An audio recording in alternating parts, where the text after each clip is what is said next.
in 2019, my son Tristan died of overdose. He was 22.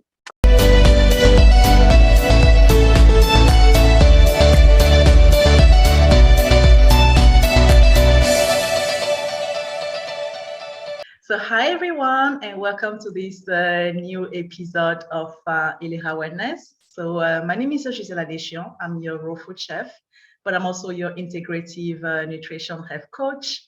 And last but not least, I'm a co-founder of Ilera Wellness.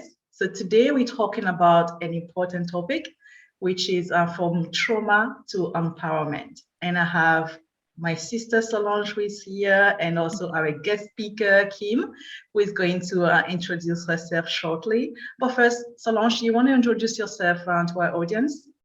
Yes, hi everybody. My name is Solange. I am biologist, nutritionist, and naturopath, and co-founder of Ilera Wellness. Welcome to everybody. Thank you so much, Solange. And Kim, happy to have you here today. Can you introduce yourself to our audience in terms of what you do and how do you support women? Who you are? Absolutely. Thank you so much for having me. And hello to everybody watching. My name is Kim Wilkinson. I live in Edmonton, Alberta, Canada. I do a lot of different things, actually. I am a yoga and meditation teacher, Reiki master, grief and trauma recovery coach, spiritual empowerment coach, and intuitive. Most of my work is focused on the trauma and grief recovery and the spiritual empowerment. I'm very passionate about helping people. I combine a lot of my trainings, and I'm always in courses and trainings myself. I'm a bit of a course junkie. I'm in a consistent training with Dr. Gabor Mate, who is a world-known trauma expert. Maybe you're familiar with him. But I take all of my trainings and my personal experience of my own, struggles through challenges and traumas and healing and empowerment. In 2019, my son Tristan died of overdose. He was 22. And there was about a 4-year period before that where there was just a lot of struggle and just different dynamics around mental health and addictions and whatnot. And I was fortunate to start my journey, my healing journey, before he passed. But it wasn't until after he passed that I really dove into healing and not only realized that I had the healing of his loss, but that I had a whole lot of other healing that needed to be done. And it really brought me to where I am today, which I can tell you, despite my son dying and then going into a 2-year pandemic, I'm in the greatest place I've ever been physically, mentally, emotionally, and spiritually. And I have so much gratitude for the journey now. And that's why I do what I do, is helping others, because I know there are so many others out there that they're struggling and suffering. And I think one thing that COVID did globally is sort of force people to realize I have some stuff to deal with. Oh, great. Yeah. Wow, this is amazing. So thank you about that. It's wonderful what you are doing.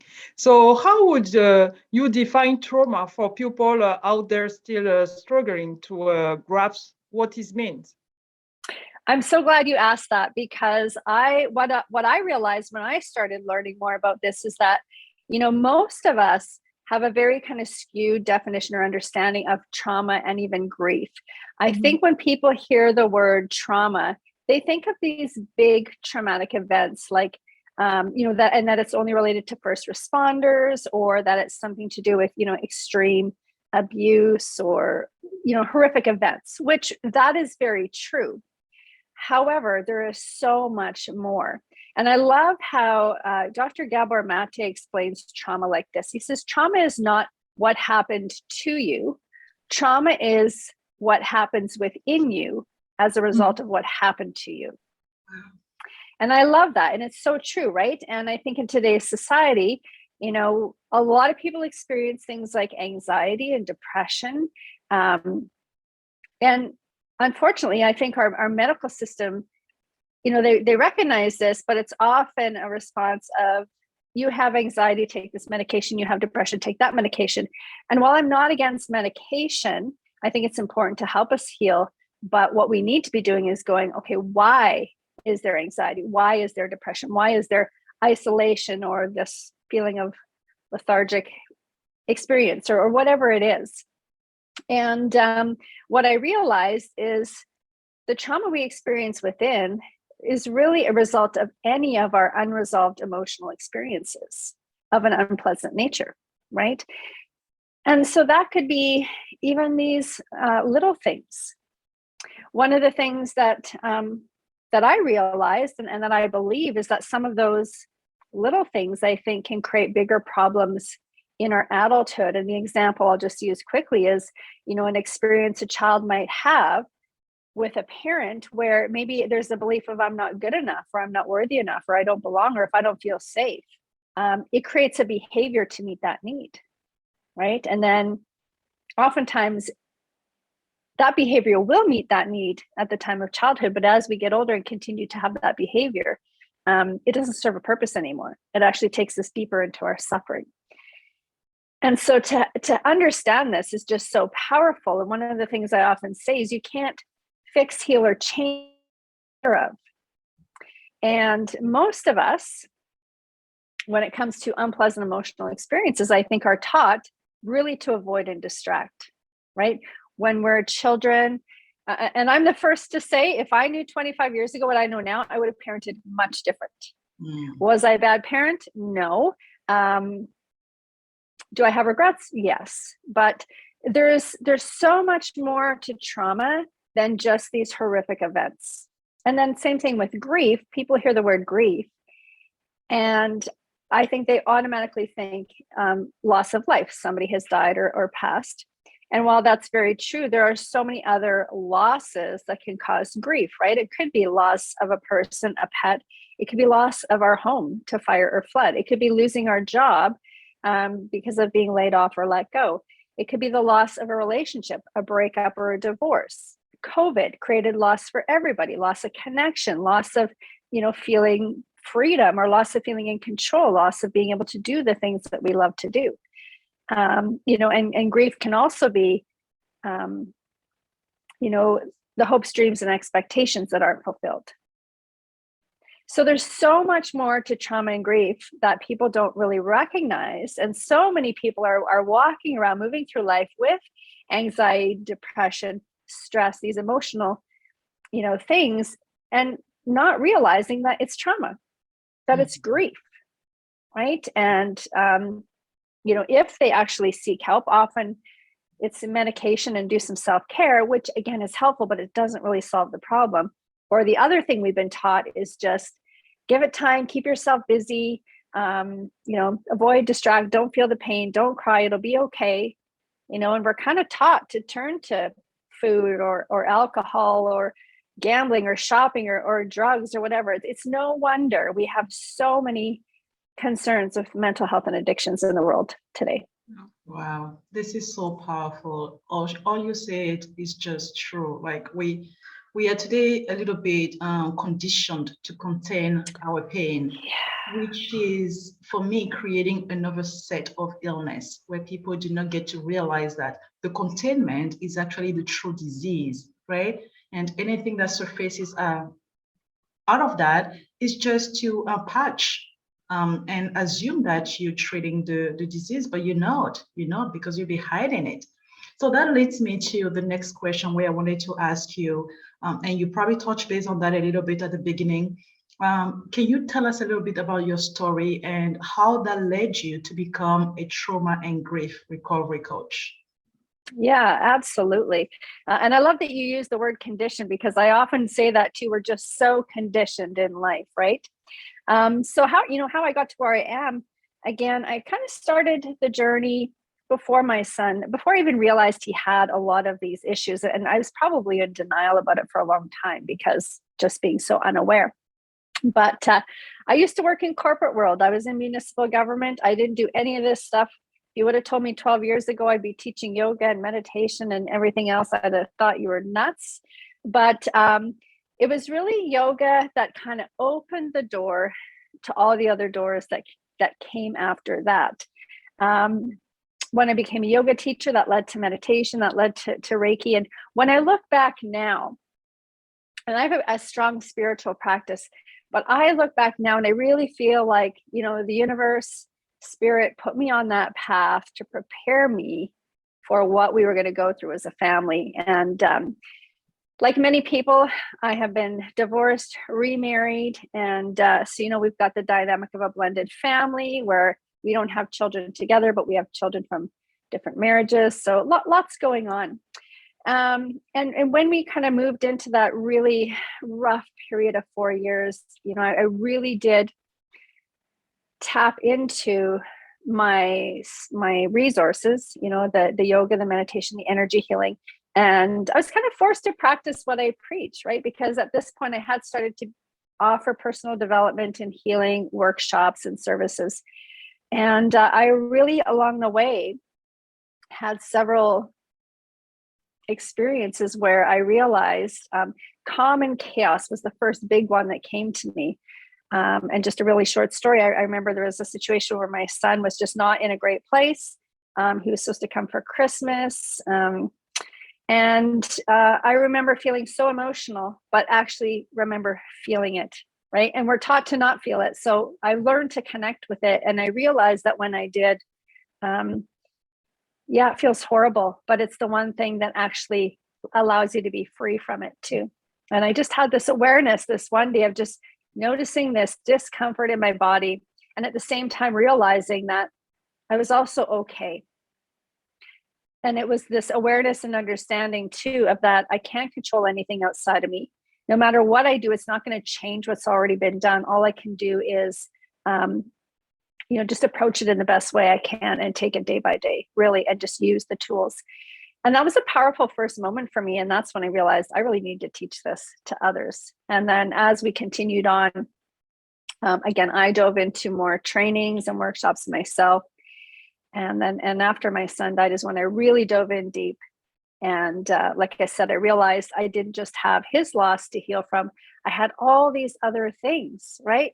Little things that had happened prior in my life, but that were really creating a lot of blocks, anxiety, and all these other challenges in my current life. So I dove deep into healing.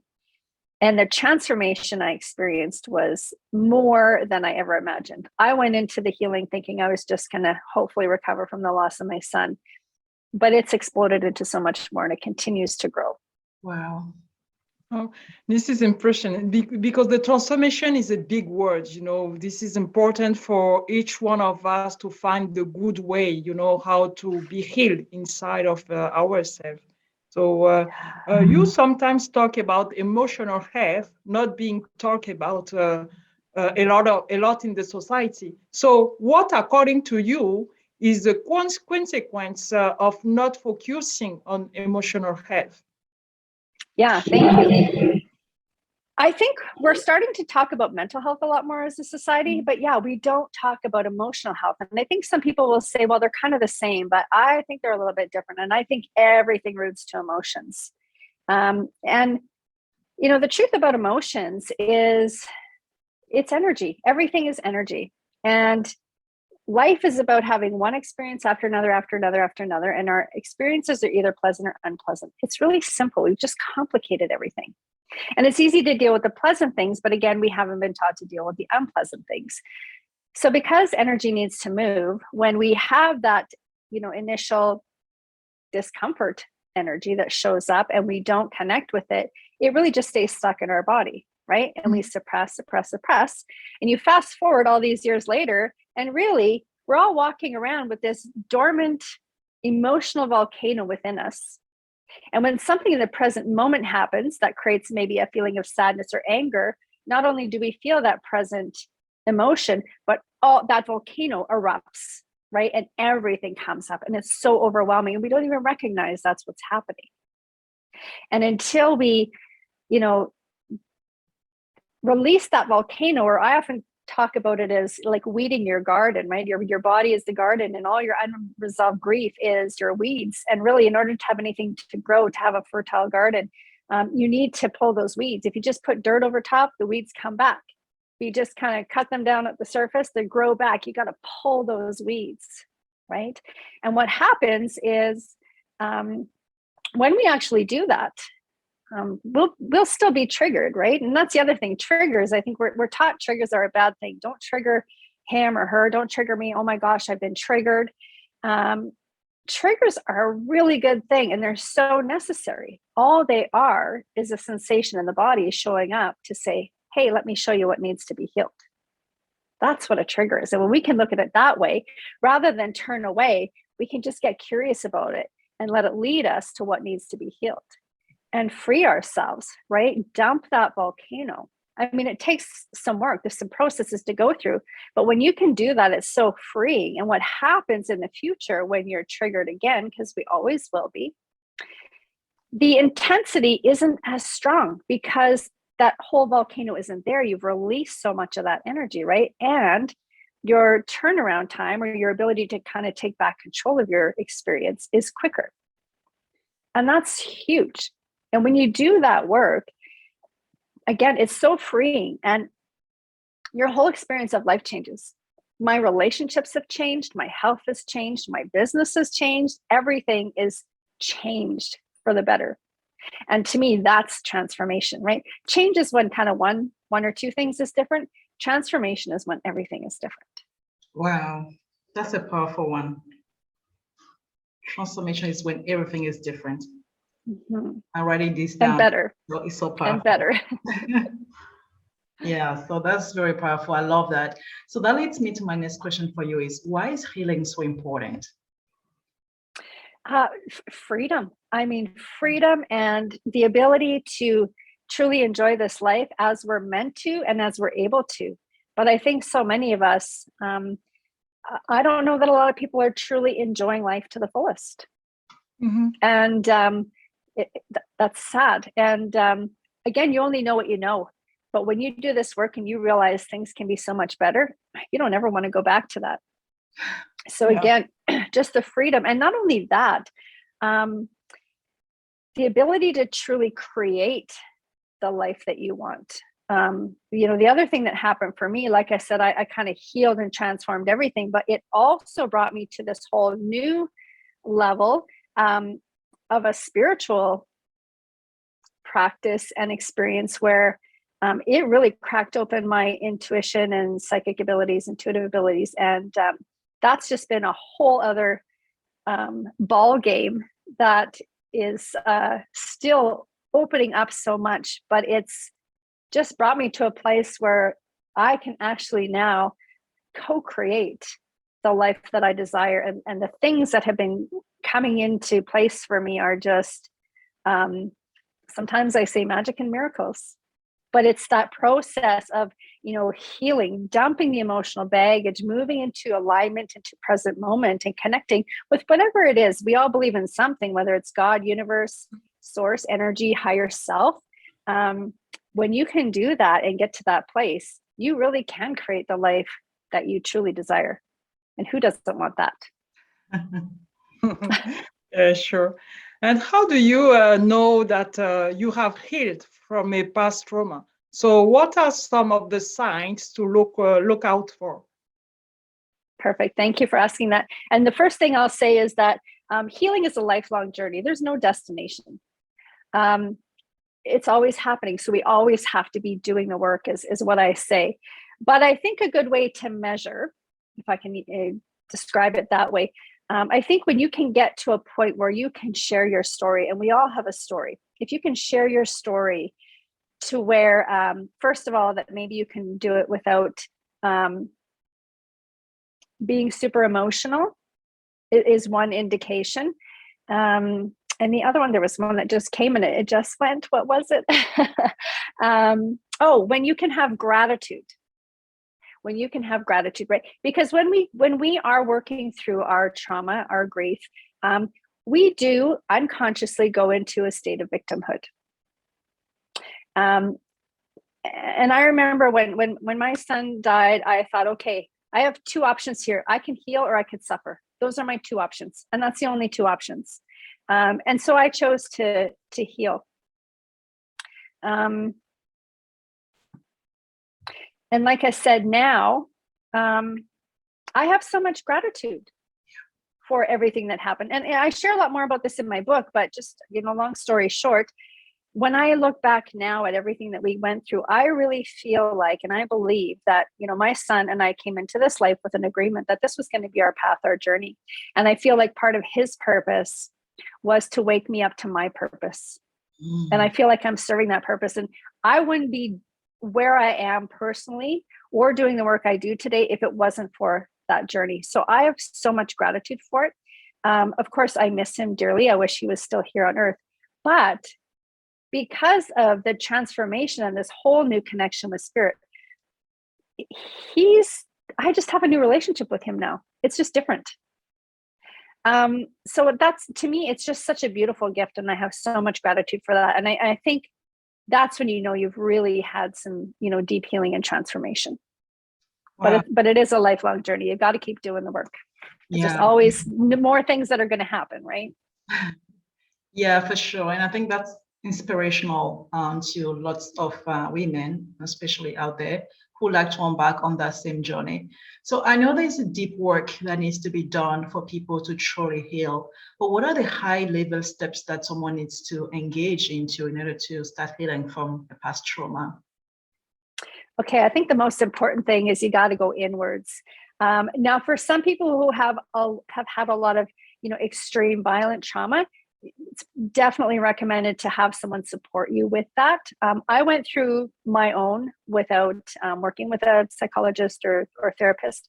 I was just very fortunate to have a lot of the tools and resources and education prior to and along the way.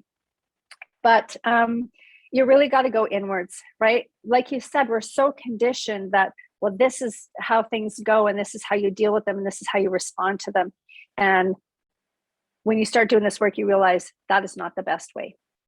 Mm-hmm. It's really not the best way. And the way through the pain, the way to freedom is to go through the pain. So you really need to turn inwards and start to look at, okay, what weeds are down here? What is in this volcano of emotions? And start pulling them to the surface and just starting to understand them, right? And that goes back to a lot of our early childhood experiences where we may not even recognize that it's creating a big problem in our adult life. And a simple example I'll use is you might have two children in a family, and maybe one really excels in school and the other one doesn't as much.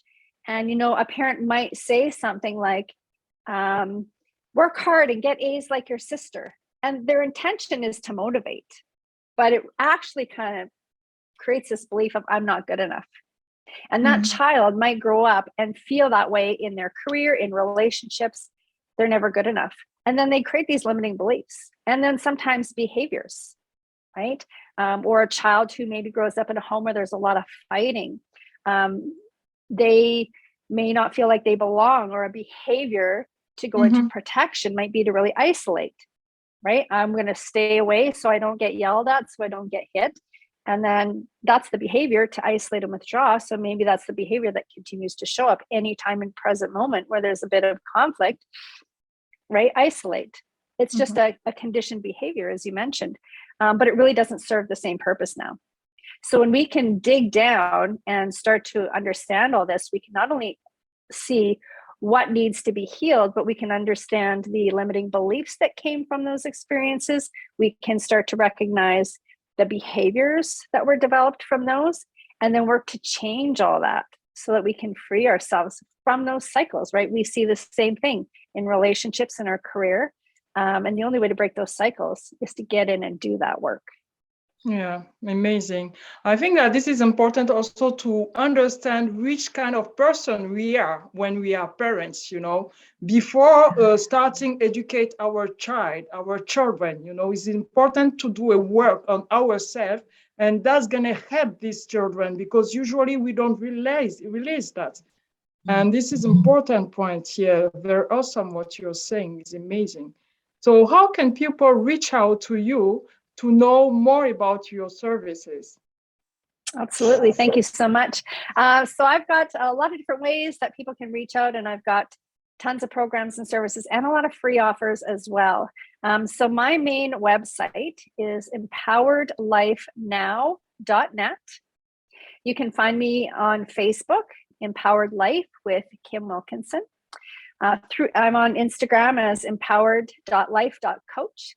And on my main website, there's a variety of tabs there to all the different programs. There are a lot of group online programs, one-on-one online programs, coaching services. I do have a Facebook group that's free for everybody to join, where every Wednesday I go live on Zoom, live stream into the group, where I do a lot of spiritual work. So I do a lot of work with cards and readings and psychic messages and connecting with spirit. So every Wednesday I just share messages, card readings, and it's all free for anybody who's interested to join. And then through the main website, there's also an online school tab where there are some free resources there, some guided meditations. There's a 14-day meditation challenge. And I also have a coupon code to get free access to a couple of my programs. Let me just pull them up here really quick. Oh my God, that's a lot of resources. Well, I like to stay in the flow of giving and receiving. Obviously, and the free coupon, oh my God, who doesn't want that? Yeah, so I'll just share them, but I will pass the links on so that you can share them as well. But the first one, and these programs are all pre-recorded, so you can access anytime, work at your own pace, and lifetime access. So one program is called Healing Trauma Through Yoga and Breathwork. And if you use coupon code Healing 2022, so all one word, Healing 22, that'll give you free access. There's another one called Trauma Awareness, Healing, and Prevention, which covers a lot of what I talked about, but a little bit more. And the coupon code for that is VIP 2022. And then the other one is an Intro to Meditation. Just use the coupon code PROMO, and that will give you free access. And I have to say, for me, meditation has been probably the key foundation, along with yoga, for really helping me to stay grounded and focused, connecting with myself. It's really about getting to your authentic self, right? So I like to offer those free to help people get started. Wow. And I think you're going to send us the link, and we're going to put it down for people so that the audience can also visualize each of those links and take advantage of that. That's very empowering. You can help someone. And I also wanted to ask you about your book, right? Your book is around the corner. Tell us a little bit about it. Yes. Thank you. So I was blessed to be a part of an anthology last year where I had a chapter in a book, and it was just a very short chapter on my story. And then my full book just came out this past week. So the title of the book is called Overdose, A Mother's Journey from Suffering to Empowerment. So it's just come out on Amazon in the US, ebook and paperback. In Canada, just ebook right now, but soon to be paperback, and then coming out in other places. And I'm working on my follow-up book, which is more about this whole new journey into connecting with spirit as a result of that journey. So lots more to come. Wow. Congratulations. Oh, and if I can just add, the book that just came out, all the proceeds for that go into a fund. A lot of the people who could benefit most from the programs and services that I offer usually can't afford it. So I'm taking the proceeds from the book and putting them into a fund to help either completely cover or help to offset the cost of any programs or services for people who can't afford it. Wow, this is amazing, because I think not a lot of people can actually get that purpose in your life. That being your challenge, your purpose in life is rewarding. So if you guys are watching us from home and you have not gotten your copy of Kim's book, please go ahead to Amazon or to whether it is that you can find it online and get a copy of that. That'll be a way of supporting someone who is struggling with overdose as well. And we know there are lots out there. So thank you so much, Kim, for your hard work. Thank you. Thank you so much. It was such a pleasure. And thanks to everybody watching. Thank you, everyone. And that was the end of our interview. We hope to talk to you again, Kim, sometimes in the future. And if this is your first time to this particular YouTube channel, don't forget to subscribe and to like and turn on your notifications for the next episode to come. And until we speak to you again, be well. Bye for now.